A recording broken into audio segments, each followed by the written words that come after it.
All right, so once again, welcome. Thank you so much for joining us this evening.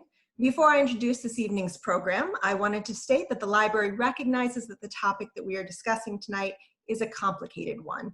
The purpose of this talk is for one woman to share her story about her family history and her personal experiences and discuss why the things that she does, the choices that she makes are so important to her and the cause that she supports. The program is not intended to be a platform for political debate. It is simply meant to be one person sharing her authentic story. The library is sensitive to the fact that people may or may not agree with the presenter this evening, and they may not support what the presenter is discussing. And because of that, we encourage anyone who may have a differing opinion or a differing personal story to please reach out to me, and I will discuss with you doing a similar type of presentation so that we can hear your story and your perspective. The views of the presenter do not necessarily reflect the views of the Camden Public Library, nor does the program being hosted tonight equal the library making a stance one way or the other on anything related to Middle East politics. The library does believe in humans listening to other humans. The library does believe in having diverse and global perspectives in our programming, and we believe that there is value in trying to understand one another. With that, I would like to introduce tonight's presenter. Ilana Blumenthal's professional experience lies primarily in museums. In fact, that's how I met her many, many years ago. We worked together at the Philadelphia History Museum. And for now, she has been working for the Volunteers for Israel in a number of capacities, and she'll explain a little bit more about that organization to you. She is also presently the creative marketing manager for VFI Plus and a VFI Plus agent for the Gill Travel Group. Prior to this, she spent 12 years in marketing, public relations, graphic design, and objects care and research at the National Museum of American Jewish History in Philadelphia. Blumenthal received her bachelor's in theater design and writing from Muhlenberg College in Allentown, Pennsylvania, and a master's in museology with a focus on artifact management and care from Johns Hopkins University in Baltimore, Maryland. And with that, I turn the program over to Ilana. Thank you for doing this with us tonight, and welcome. Thanks so much, Julia. Thanks for everyone for coming. I really appreciate it. And thanks for listening to what I have to say. While Julia did list a bunch of things that may look like I'm very connected to Israel now, that's not where my story starts in terms of being connected to Israel. So I want to just share my screen. Oop. Hold on one second. Getting ahead of ourselves. So what my story actually starts is with my great-grandparents. That's where my connection to Israel starts and is ultimately the reason why I volunteer for an organization called Volunteers for Israel, which I will talk about in a bit. I, like so many who are probably watching this presentation, am a descendant of immigrants who came to America for some reason, be it freedom of religion, escaping persecution, new opportunity, and the like. My great-grandparents, Ida Green Bliss and Louis Bliss. This is Ida Green Bliss holding a big chicken.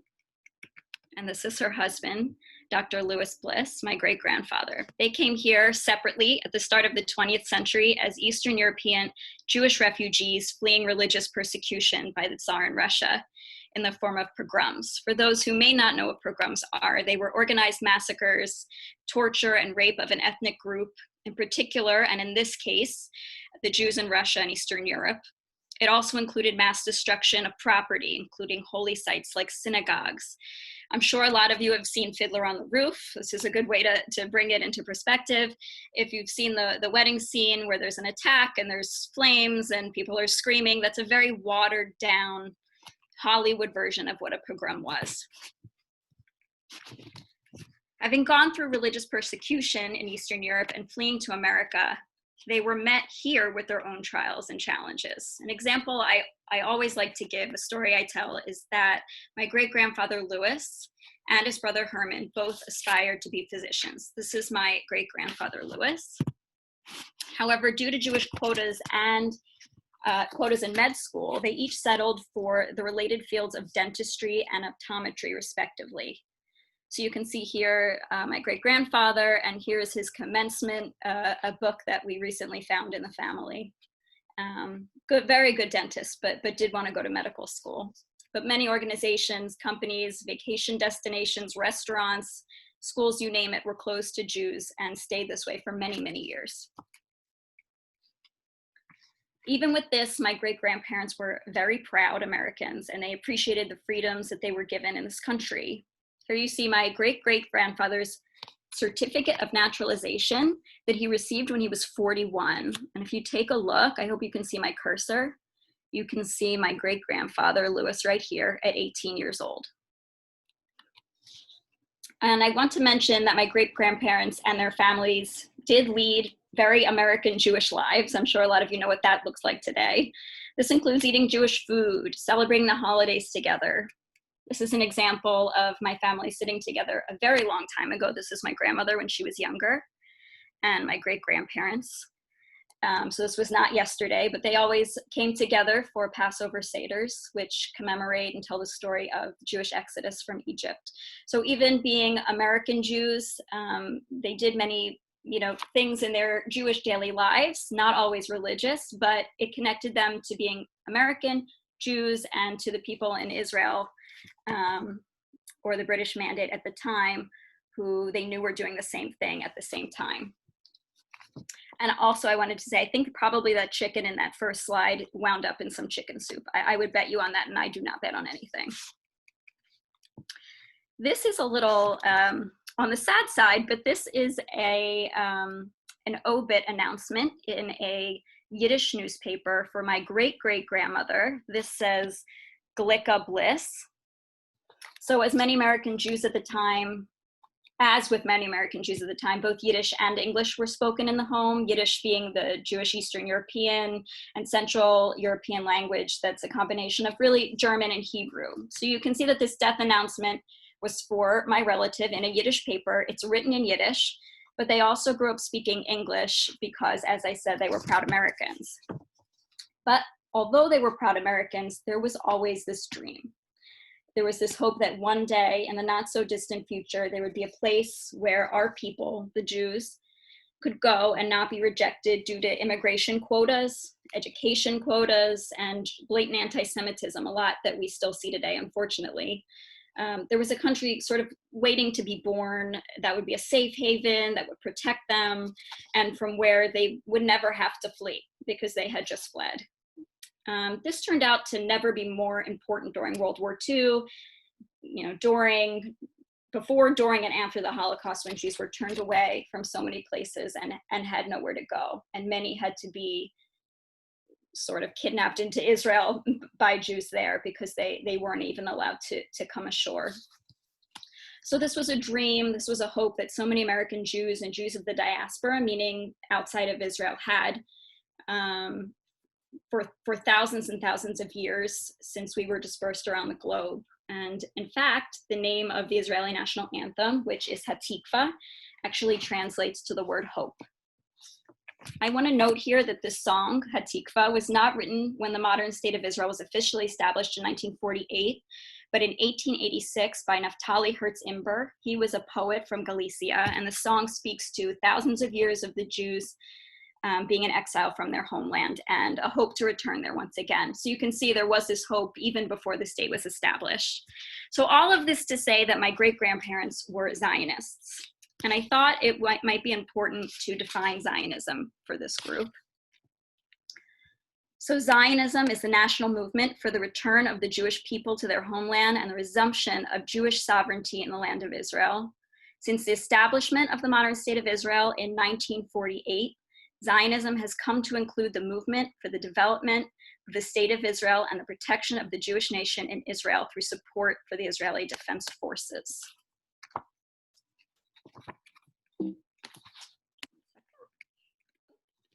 This is a photo of my great-grandmother, Ida. So the national movement, So I wanted to show you this picture because she is holding up a newspaper, and the headline on the newspaper says Irisha Malucha, which is announcing the modern state of Israel. It was a Jewish state. My grandparents worked really hard for the state of Israel while they were here by leading and being involved in organizations that supported the cause. sure it's doing this. My great-grandfather was very involved with something called the Independent Young Men's Beneficial Association. He was actually the president at one time. This is an image from a gala that he was a part of, and at the very top it says Am Yisrael Chai, which means the nation of Israel lived. And you can see it's a very packed gala. This is him with some of his friends from the IYMBA with a paper. I don't know if you can see it, but it says UN. They're basically voting on the Palestine partition, voting for the state of Israel 33-13. So that's when it was finally announced in America, not in that Yiddish newspaper, that the nation of Israel, the new modern state of Israel, was to be established. This is my great-grandfather over here. These are the women of the IYMBA. So while my great-grandfather was a part of it, all the women, you know, we're all in the same boat, all had the same feelings about this land of Israel, you know, becoming our homeland once again as a modern state. And so they all spent time together as well. It was sort of their chavruta, their group of friends. So in addition to the organizations they were a part of helping Israel, they also worked to establish American Jews and new immigrants in business, education, and with communal support, and those who may have struggled coming to America like they did and living this American dream. So again, being an American Jew, also important as Israel. So this commitment to the state of Israel was passed down to my maternal grandparents. These are my maternal grandparents. This is my grandmother, Esther Bliss Qualo, and this is my grandfather, Maish Qualo. They were both born in America, Maish in Syracuse, New York, and Esther in Philadelphia. Maish I never got to meet, but I was very, very close with my grandmother. My grandmother devoted much of her time to a group called Pioneer Women that is now known as Na'amat Women. It was an international Zionist women's organization founded in New York City in 1925. Its membership was primarily made up of politically committed women who were part of the Eastern European immigrant generation, provided social welfare services for women, young people, and children in Israel, which was then under British rule, as I mentioned before. My grandfather was a physicist for the American government during World War II. I thought this might be interesting. This is his improved missile guidance system, one of his many inventions that was actually used on submarines so that they did not hit icebergs. So he worked for the American government, as I said, but was later offered a position teaching physics at the Technion in Haifa in Israel. The Technion is basically Israel's MIT, if you will. This offer gave my grandfather the chance he wanted to contribute to the strengthening of this fledgling modern Jewish state as they went in the 50s. And this state was now serving as a haven for the thousands of Holocaust refugees who finally had the opportunity to come home. This offer also created the vehicle for my grandparents to fulfill their dream of making Aliyah, which basically means moving to Israel with the intent of living there permanently. As I said, it was in the 50s, specifically 1954. So they did make Aliyah with 3 daughters, including the youngest, my mother, who is on this call. This is a photograph of my grandfather right here, working at the Technion in Israel, actually with, I don't know if you'll recognize him, but this is Danish physicist Niels Bohr, who focused on understanding atomic structure as an aside. But these are the types of physicists he was working with at the time.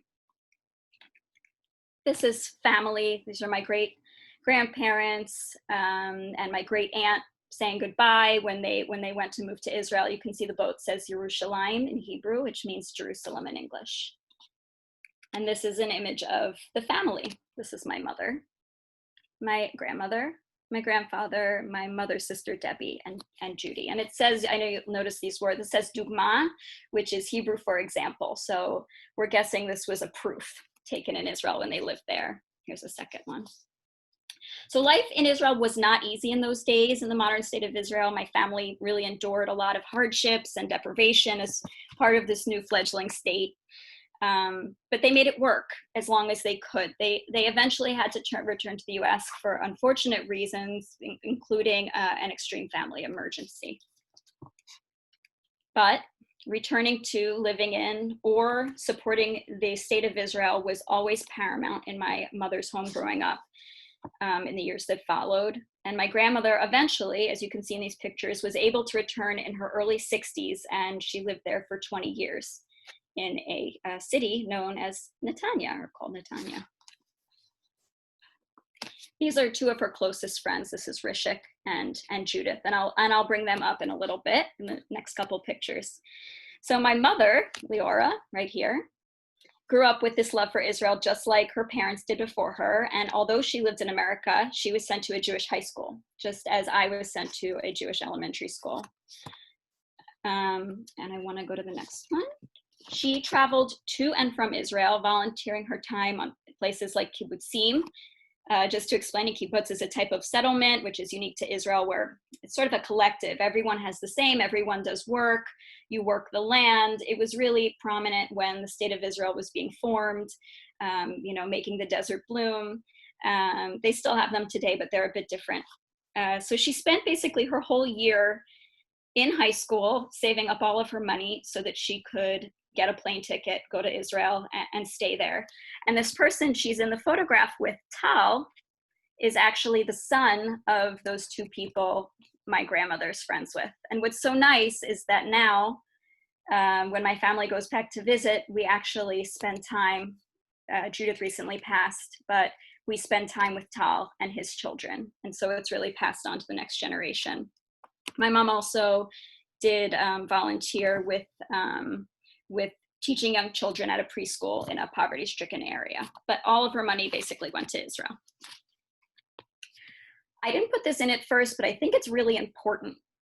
So my parents named me Ilana for a reason. And my mom wrote a blessing for me that was read during my baby naming ceremony. And this is the end of it. And it really sort of shows you why I am who I am. Ilana means tree. May she grow from the vulnerable, helpless baby she is today into a strong and nurturing woman, like the trees that are home to the birds and the trees which protected and hid our own fighters who fled to the forest during the Holocaust. And finally, may she gather strength from her roots, knowing that they lie with her people and Israel, but forever conscious of her membership in and responsibility for humankind. So I hope this sort of explains me a little bit. So my family made Aliyah. We moved there with intent on staying there in Israel when I was a little girl. But after a few years, we had no other choice but to move back to the States because of the lack of available jobs in the 80s. My parents were both teachers, and it was incredibly hard to find work. This photograph, my shirt says Ilana, but you now know what that means. This photograph was in the Jewish Exponent, the paper in Philadelphia, announcing that we were making Aliyah. And this, my mom says that you never dressed babies in Israel at that time, so it's hard to find pictures of me clothed, but this is us in the absorption center. So when we arrived in Israel, we first lived in this absorption center. This is a part of it. This was my preschool. An absorption center would basically help new olim, new people who came to Israel, new immigrants. It helped them find jobs, which clearly didn't work, but learn the new language. My dad learned a little more Hebrew, and sort of do what it says, absorb into society. So this says Merkaz Klita, which is absorption center. And this is located in Ra'anana, which is near Netanya, where my grandmother lived. This is me outside of it, sticking my tongue out, still doing that today. So we had a happy life in Israel until we had to move back, but I do remember growing up there. So despite this, despite the fact that we had to come back, we would visit my grandmother where she was living in Netanya as often as money would allow. So this is me with my sister and my mother, and this is Judith, that friend of my grandmother's once again, and my sister who did not grow up in Israel, but likes sticking her hands in people's mouths. So now I'm gonna wanna move on to life post-Israel. This is a Robert Indiana, the American artist sculpture. This is at the Israel Museum in Jerusalem. I believe Julia showed me one in Maine when I came there that was in Spanish, but this is me sitting up there looking at Jerusalem. So onto my life post-Israel. So because our Aliyah failed, it was incredibly important to my family that I grew up with this strong sense of my Jewish identity, of my people's history, of the Hebrew language, and that I always felt a sense of obligation to those who came before me, which you could also tell by the blessing she wrote for me. So I attended a Jewish kindergarten at the Jewish Community Center, Jewish elementary school, where half my day was learning Hebrew, right along learning English. I became a bat mitzvah, the Jewish rite of passage into adulthood. And I also went back to Israel on something called Alexander Muss High School in Israel, where I studied in Israel. And it's a great program because while let's say you're learning about Masada, you're learning about it on Masada. You're learning about Jerusalem, you're learning about it in Jerusalem. You also happen to be taking tests in the middle of large crowds. But you can see that it's something a lot of American Jews do who are Zionists. You go and you make friends there that some I still keep in contact with, and reconnect yourself with the land and see the importance of it. And just like my family before me, we are American Jews, and we do the same things with it. This is today of the Seder table that you saw many slides back with my grandmother as a young girl. So this is my family today, still doing the same thing, still celebrating the holidays. My family couldn't be together for Hanukkah, the celebration of lights, the holiday of lights.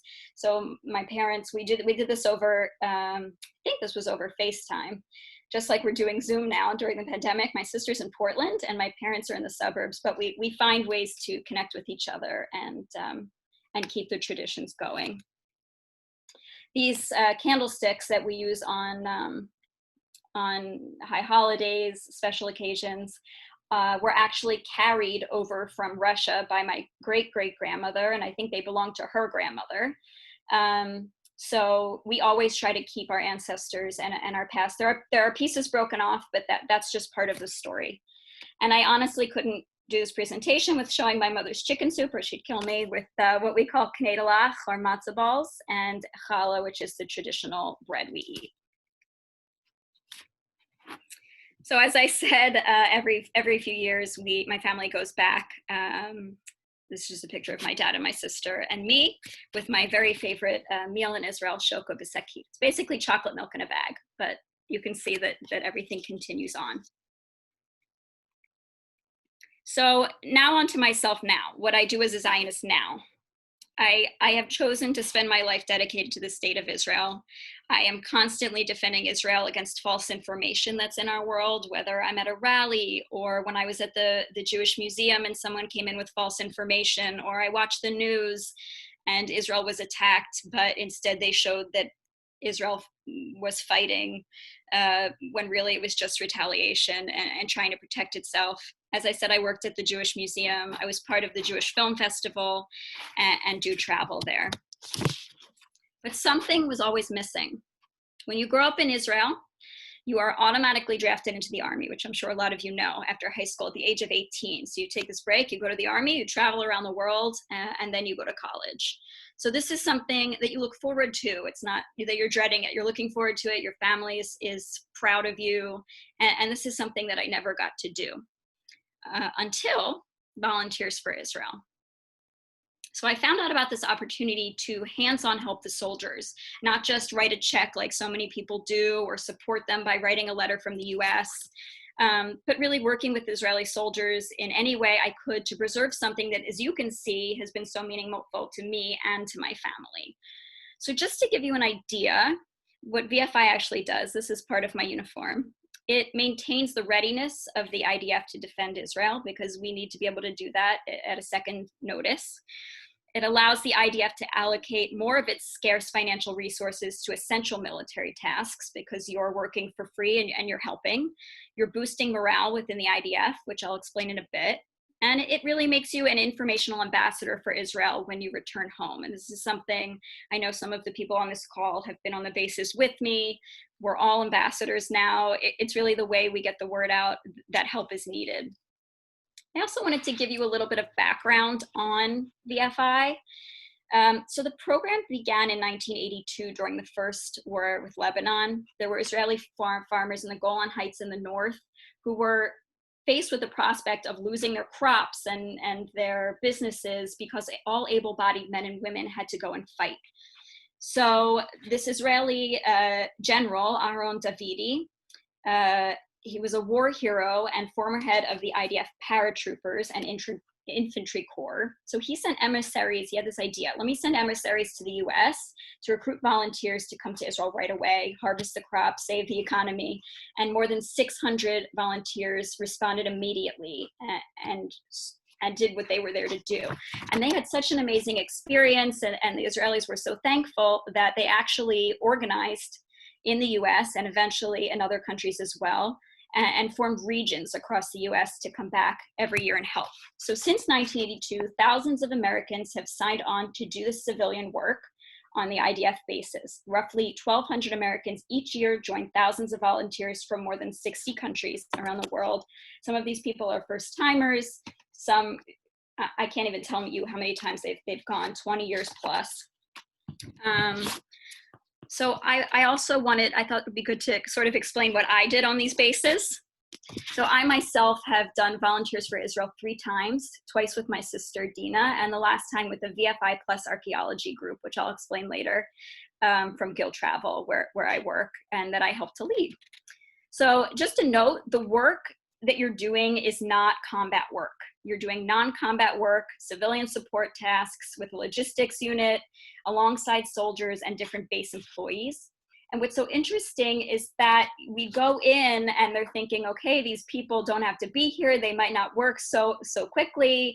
We hope they get done what we need to get done. And we wind up somehow doing it faster. And we wind up on the last day. The work week in Israel is Sunday to Thursday. It's Thursday, and they have to figure out what else we can do for them because we've completed our work. I also know that volunteers who've been there during wars in Israel were told, listen, you guys go to sleep, the soldiers will take over for you, and they have refused. They've stayed up all night. I remember one of my friends who's volunteered said they're putting together like gas masks for children, that they would need it, and they wanted to make sure that they were completed. So this was the base, this is a communications base I was on. I was gonna bring this up later, but this was one of my first roommates. Her name is Jessica, and she's from France. And the reason I can only show this picture of her and actually needed to cut her out of another picture is because she does not want the general public around her to know that she's Jewish. She's a lawyer in France, and it's really dangerous in all over the world now, but in Europe and in France. And many of the families she's friends with have moved to other places to escape anti-Semitism. Obviously, her family knows she volunteers. Her family goes to Israel. Her friends know, but not so close friends can't. So she approved this image, but I was not able to use other photos of her.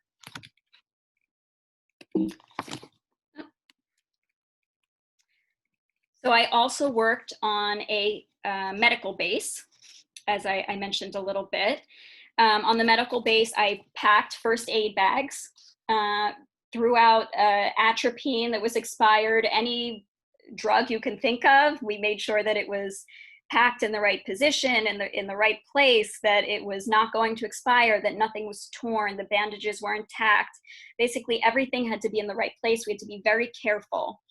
In addition to packing medic backpacks for Israeli soldiers when they have to respond to attacks on Israel, we actually also packed bags of these medications and everything needed to help someone who is hurt or sick for Syrians and Syrian children. This was during Operation Good Neighbor. It was an operation by the F that provided civilian aid to Syrian citizens who were affected by the Syrian civil war. I know that they would bring their children up to the fence, and they knew that Israel would not hesitate to help these children or to help them. So, and for those who don't know, in Judaism, there's something called tikkun olam, which means repair the world. So we want to serve as a light unto the nations. We're first responders to pretty much, and I say we because in Judaism, you're taught, to always say we. It's not I. I'm not separate from Israel. I consider myself as part of the Jewish people who are also in Israel, just to clear that up.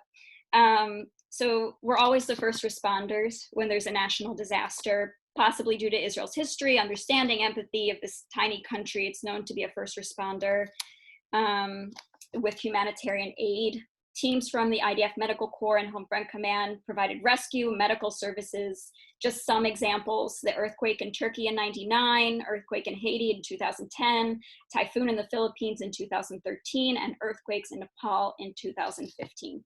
We're always the first, which I think is really amazing and sort of speaks to what kind of nation Israel is.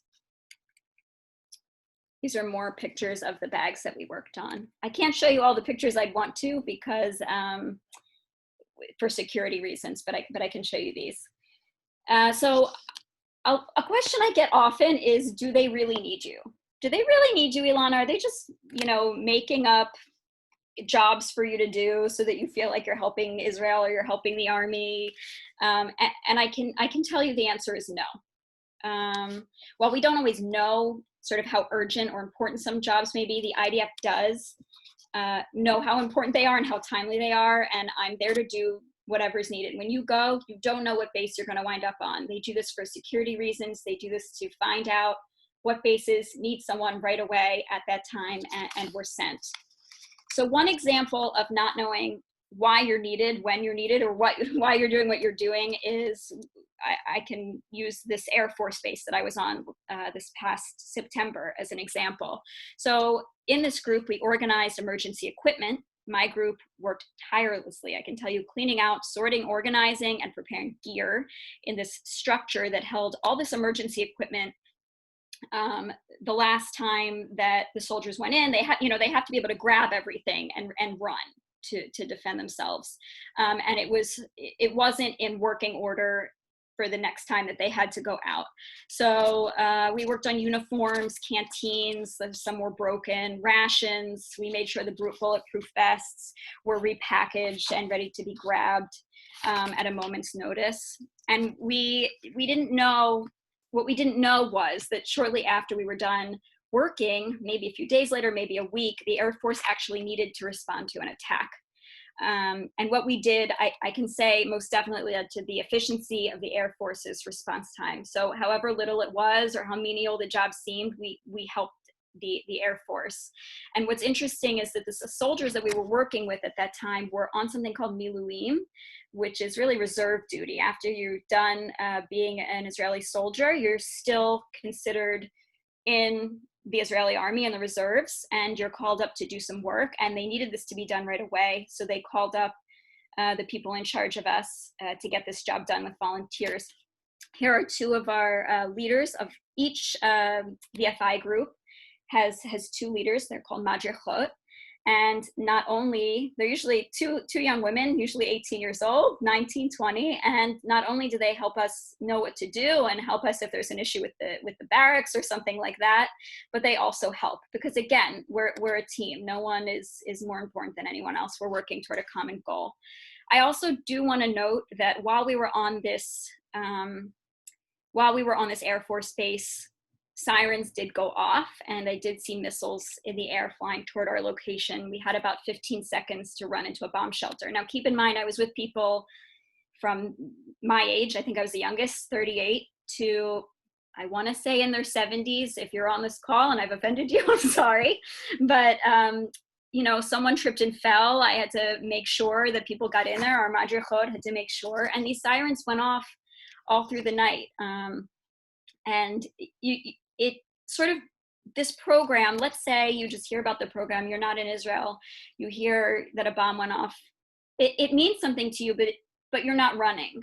So one thing that this program does, and going and actually visiting Israel, one thing it does is it really shows you what it's like there. And immediately after, I called family I have there who were in a bomb shelter in their house just to make sure that they made it there in time, because they were actually closer to where the missile was falling. This is also a picture of the group, just taking a little bit of a break. So I've worked with volunteers ranging in age from 17 to 93, if you'll believe it. A lot of times the 93-year-olds have way more energy than I do. With people who are volunteering with VFI for the first time, as I said, and people who've been there for more than 20 years. With people from Germany, England, France, Canada, Russia, and the US. I have volunteered with teachers, doctors, army vets, engineers, first responders, and nuns.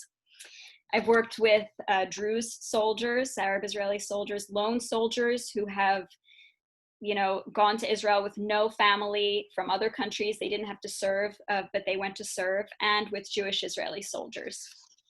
Here, this is when my group just landed.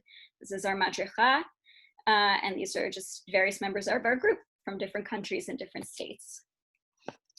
So people a lot of time ask, why do I do this on vacation? Who would give up their vacation for this? And I have to say that throwing out expired bottles of atropine was never something I thought I'd do on a vacation, nor was making sure that bulletproof vests are in proper shape, the rations are organized, canteens aren't broken. But in the dead of night, just think about this. In the dead of night, if a medic pulls out an expired bottle of atropine from his pack and administers it, someone could die. Someone could lose their life. So what might look like menial work can actually be life-saving. So I wanted to talk a little bit about the schedule when you are on VFI. This was plastered on my door. So it starts pretty early. You have breakfast with the soldiers. There's a flag raising. You go to work, you eat lunch, you go back to work, you finish work, and then you actually take a nap, which we'll get to. You have dinner, and then there's an evening activity. So this is us raising the flag. You do it with Israeli soldiers if it's an active base and the soldiers are there. If not, just the volunteers do it. This is me the first time I was there. So these are all volunteers, but over here, standing right next to us, are all soldiers. So we're really arm in arm with them. As I said, we eat with the soldiers, and this is a really good time to do one of the things that VFI I think is really good at, which is showing the soldiers that they have support. They're so used to not having support from other countries and thinking that the world hates Israel and the world hates them, and you can sit down with them and I've had so many conversations where it's, who are you? What are you doing? You paid to come here? You're paying to help us? You don't have to be here. And it really makes them feel like they're being supported and what they're doing is being acknowledged. I could have taken a lot of pictures of the food they serve there, but I chose to use the picture with my favorites. There's always olives. There's always my chocolate milk in a bag. There's always eggs in Israeli, when you're eating in Israel, some sort of yogurt and milkies, which if you know what they are, you'll know why I love them so much. In the evenings, there's always some sort of program. Now, because I came from my background, I do know how to speak Hebrew. Sometimes they'll, fairly well. So they will teach the colors in Hebrew, or they teach the history of, kibbutzim in Israel, those communities I was talking about. But they also, one thing that I learned about when I was there is they talk about what a kumta is. And it's basically a beret in the IDF. And each color, you'll see all the soldiers walking around with them, and they teach you which part of the IDF somebody is in based on the color of their beret that they always wear on their shoulders. So this is something I could even learn, even with my background. I learned this, and now when I walk around Israel, I know what people are doing. I know what their jobs might be. The other thing you get to do by doing VFI, which is something I really appreciate, is you get to meet people you wouldn't get to meet in terms of Israeli soldiers. I might never meet a drone operator or a general, but there you really get the inside scoop as much as they can give you. And then when you go back and you're talking to people about what's happening in Israel, you can say, I saw this, or I spoke with someone. It's not, oh, I read in a paper. So this is something that I think is incredibly important. I'm not sleeping here. This was nap time, but I took this photo in memory of a very good friend, David Goldberg, with whom I used to work, who did VFI, I think, as long as he could walk well, probably into his 90s. But he always carried around a picture of himself on a tank asleep. And I took this for a mutual friend. So VFI really spans generations and is important to so many. So I wanted to kind of explain why it's so meaningful to me. I also did want to point out the barracks. So this is kind of what the inside where you're sleeping looks like. Sometimes they have a house, or you might be in a trailer. You don't know. This is a room with way more beds than in the room I stayed in. These are some of my friends on the last trip. And you never know how small your room is going to be. This is my sister. Every single piece of clothing she had that was on the plane was soaked by the time we got to the base somehow. And we found a way to hang it. She also slept under some black mold. You know, it's not a 4-star, 5-star hotel. You're roughing it. You're where the soldiers are living who are there, and you make the best of it because, again, you're working towards something. Actually, I did want to, don't know why it keeps doing this. I don't know where it went. This is the group of all of us. So something that I think is really interesting is that I get to meet people I would never have met before, as I said, not just with soldiers, but with roommates and fellow volunteers. My roommates this past September, some of whom I think are here tonight, 2 of them were evangelical Christians from the South. I don't know how I would ever meet them, living in the Northeast, primarily in an area and working with a lot of Jews. And Christine, who is on this call, actually is from California, and she converted to Judaism. And I learned so much from all of them. And it was so interesting to have all of us there and really learn from them and why they're supporting Israel. This is our room, excuse the mess. But you can see this would never have happened if I didn't do this. The mess wouldn't have happened either. Someone else I would not have met, her name is Fifth. She did not find out that she was Jewish until she was 30. She's actually German, and her Jewish mother during the war fell in love with a German soldier. And so when she finally found out, you know, she was raising her children, and this was her time for herself to be a proud Jew. And I have 2 videos. I hope they work, and I hope you can hear them. But this is during sort of an initiation ceremony. You get your epaulets, saying you're a volunteer. It's usually at the end of the first or on the second day. I'm so proud. No. They punch you, it hurts a little. But everyone's so excited. And something else that's an honor that she got to do is actually raise the Israeli flag. Can you imagine someone who found out that they were Jewish halfway through their life getting to do this?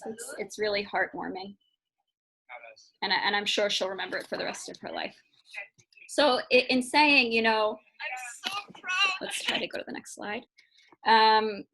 25 to 30% of the people who volunteer from the US are not Jewish. And, you know, as I said, we come from all different countries. It doesn't matter what you look like. It doesn't matter how old you are. It doesn't matter where you're from. You all have a common goal. And I think it really brings people together. You can see that other people you wouldn't normally get to meet. This is Dor. He was one of the soldiers doing Miluim, and you know, he became our friend. This was the last day. We sat down to eat, and he joined us and actually took a lot of the extra food. But he kept us well nourished on our time in the sun, and I still talk to him today. And he checks on us when there's some anti-Semitic attack in the U.S., and I check on him when there's something in Israel. These are other from different trips, other madrichot, other leaders that we're still in contact with. One other thing that I love to do when I'm on VFI is teach people who maybe don't have my background and are there. So a lot of these people have never been to Israel before. I won't play this whole thing, but they wanted to learn Hatikva, the national anthem. One of these people, Carol over here, is on our national board, and she did know it, but the others did not. Not all of them are Jewish, but they all really wanted to learn so they could sing the next morning. So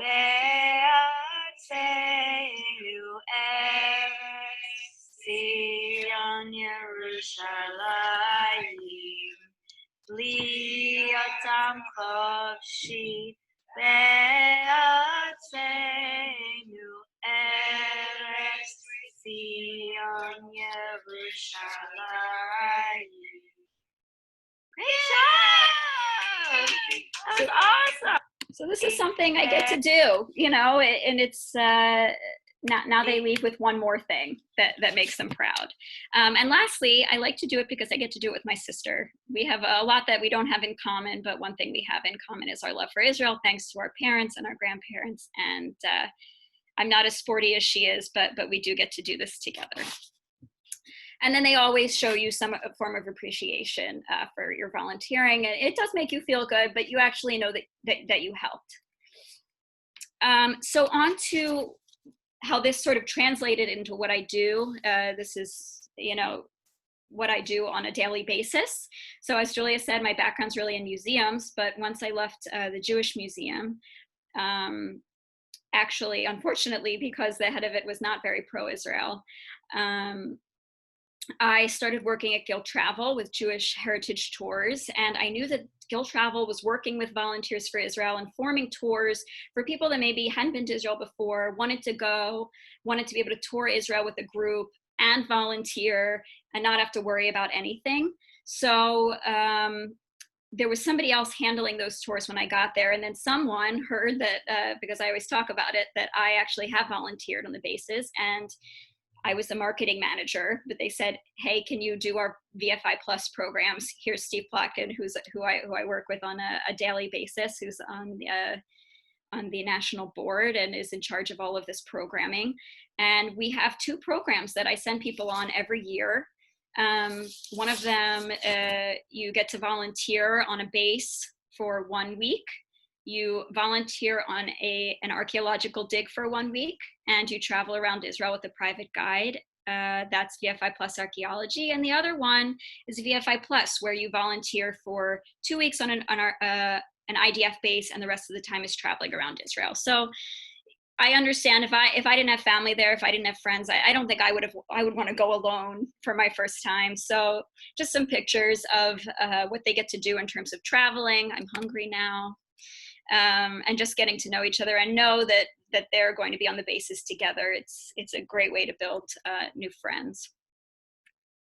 And then, as I said, one of the choices is actually to volunteer on an active dig in Israel known as the Givati parking lot. It's actually the city of David.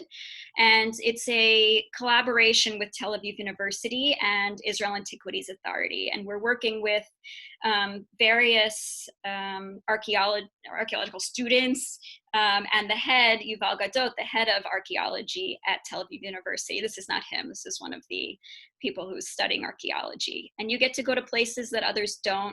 And I thought that when we would go there, they would put some dirt down and we would get to dig and they wouldn't want us to really touch anything. But they actually taught us, and we weren't just finding little shards. Someone, we were working hard here. Some people, paying close attention. We didn't want to break anything. But some people found oil lamps. Here's a piece of an oil lamp. We got tours. The dig was huge. I'll show you. This is the head of archaeology at Tel Aviv University. And this is a just short video, so you can just get an idea of what this dig looks like. And they need our help because it's a lot to dig. They won't let us do anything too crazy, but it is an active dig. And when you do see articles coming out of Israel, usually, something major was found. Usually it is from this dig of the city of David, right outside the old city walls. And my friend is filming, and she'll sort of pan over. Not finding anything. Are you doing it horizontal? Saying I didn't find anything. I'm scanning, yeah. And again, this is the same group that was just volunteering on the base. There's a lot of different ways to volunteer for Israel. There's a lot of ways you can help. So I want to say that, I want to end with this quote that I think really explains how I live my life perfectly. For a Jew, the past of his people is his personal memory, and the future of his people is his personal task. Sort of how I live my life. So I just want you to learn from my talk that I don't just do this for Israel, for myself. I do this for my parents. I do this for my grandparents, for my great-grandparents, and for children I hope to have and their children. And I do this to play even a tiny part in ensuring that their dreams are realized and safe, and that the generations after me will also have a place to always call home and to never have to flee from. So unfortunately, I always say, Israel must always be prepared, but fortunately, there's a way I can help. This is a photograph, just to end with, that I took at a beach in Israel. It says, Seitchem l'shalom in Hebrew, go in peace in English, that's what it means, and go in peace in Arabic. All the signage in Israel is in 3 languages. We all live together, and So go in peace. Thank you. Thank you very much, Ilana. I firstly want to say that I thank you for your candidness and letting us, hear your family story and hear about your personal experiences. And, I think that I have a much better understanding of why you have made the choices that you've made. And I've known you for a number of years. So I do appreciate that. We'll have to talk archaeology digs one day because I have some good stories too. So I look forward to that. So in the meantime, I would encourage if anyone has any questions for Ilana to please go ahead and type them into the chat box now. And again, if you weren't with us at the beginning, you can access the chat box by hovering your mouse over the toolbar on the bottom of your screen. You can click the little chat icon. If you are joining us on a tablet, you might see 3 little dots at the upper right-hand corner, and that will open the chat box also. We do have one question that came in. This one's from Steve, and he wants to know, how much does this cost? The VFI trips or a regular VFI? The VFI Plus? It says, is it open to volunteer now? Maybe you could just answer both. Okay, well, great question. So right now, because of COVID, Israel was able to open up a little bit, but then they had to close back up. So we are not allowed to go volunteer on the bases from America right now. And most other countries, they actually send home many soldiers who are on the bases, only kept essential soldiers. But currently they are allowing Israelis who want to go on the bases and help. They are letting them on because they're so starved for volunteers at this point. In terms of cost, regular VFI, all you really have to pay, depending on what you want to do, is airfare. And you go and you volunteer on the base. While you're on the base, your food is covered. As I said, you're eating with the soldiers. Your barracks are covered. So don't complain about the cots. They may be uncomfortable. You don't have to worry about anything on the bases. What you want to do on the weekends is up to you. With VFI Plus programs, there is a cost, but we try to keep it as low as possible. They're usually like in the high, like $2,750 or something like that, but that's all inclusive. So it includes your 4 to 5 star hotel, 98% of your food, your private tour guide, tips, basically, all your transportation to and from the airport, transportation to any place you're going, and entry into any place you're going. So it's really something you can do where you don't have to worry about anything. And that's sort of what there was a need for, and that's what was created. Okay, thank you. Christine has sent in a comment, and we have a question after that. Christine says, fabulous presentation. The photos of your family were very informative and great interest in preserving the history of all Jews. Thank you. And then again, I apologize if I'm not saying this correctly. Toda Rabah? That's just, she's saying thank you. Christina's actually one of my roommates who made that mess you saw in the room. Thanks, Christine. We have another question that came in. It says, were you scared when you ran to the shelter? You know what? It was weird. I was scared, but at the same time, I was so glad I was there because part of me feels really bad when I have family there or friends there, and they're always in these bomb shelters, and I'm here relatively safe. So to be there and help everyone get in and to know what's going on. Yes, I was scared, but I was also, in a way, like just proud to be part of Israel and to be able to now tell people firsthand what it's like when that does happen. I actually have an app on my phone that tells me every time from America when the missiles are coming over, and I'm always looking to see if anyone was killed or hurt. And that app went off while I was in Israel, and I was like, oh, look, there's a missile falling. And then I heard sirens, and I said, wait a minute, I'm in Israel, there's missiles falling, and we had to run. So it really brings it to life. This question is actually from me. I was wondering, do you ever envision yourself wanting to move to Israel and perhaps work in one of their museums there, in something related to archaeology or collections? I would move to Israel in a second if my parents would move back with me. I'm very close to my family, and I don't want to leave them. But that's why we visit every other year. And but yes, if I could, I would love to live in Israel at some point in my life, and most definitely work in a museum there. This question is from Mary. It says, how challenging is the VFI Plus program? How much walking, etc.? And she also says that she loved your presentation. Oh, thank you so much, Mary. So this is what I always say. I'm 38 years old. but I have a pain disorder. So if I can do it, you can do it. Some bases you have to walk a little further than others, but you don't have to walk quickly. If you are doing work that you don't feel like you can do, or they give you instructions, you sit down or you say, I can't do it. I was at a base where I couldn't carry the boxes. So other people carried the boxes. They know you're there to help. So you aren't forced to do anything. The work is work. A lot of times you can pick, oh, I want to be one of the people sitting down and doing it, or one of the people in the shade. So I would never be afraid that, you have to be approved by a doctor. Your doctor is to say, yes, you can carry this amount, or yes, she can walk this far. But everyone's kind of looking out for one another. And I'm in pain all the time, and I can do it. So. This question is from Raven. She says, hi, my name is Raven. I'm an American Jew, and my grandfather is the president of the Holocaust Center. I was wondering what your response would be to the situation in the Gaza Strip and the settlements that have been declared illegal by the UN. I would encourage people to read the Human Rights Report on Palestine, Israel. So I don't know, do you want this to be more of a political conversation? Is there a quick answer? I know there's not a quick answer.